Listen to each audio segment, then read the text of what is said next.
Vaksinasi pelayan publik di Kabupaten Lahat sudah mencapai 80,5% dan berada di urutan kedua capaian vaksinasi Sumsel, maksud kami vaksinasi se-Sumatera Selatan.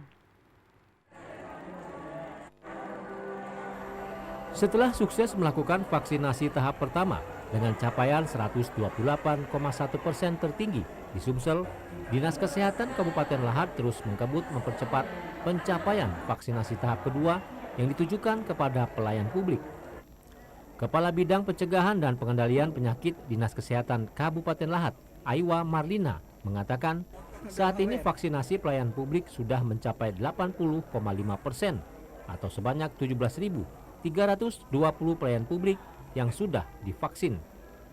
Kabupaten Lahat berada di urutan kedua capaian tertinggi di Provinsi Sumsel setelah Palembang. Untuk di tahap yang satu, untuk tenaga kesehatan, Lahat mencapai untuk tetap di ranking pertama dengan capaian 128,1%. Dan untuk yang tahap kedua, pelayan publik dan lansia, jadi untuk Kabupaten Lahat, kita ada di rating kedua setelah Palembang, beda tipis 0,1%.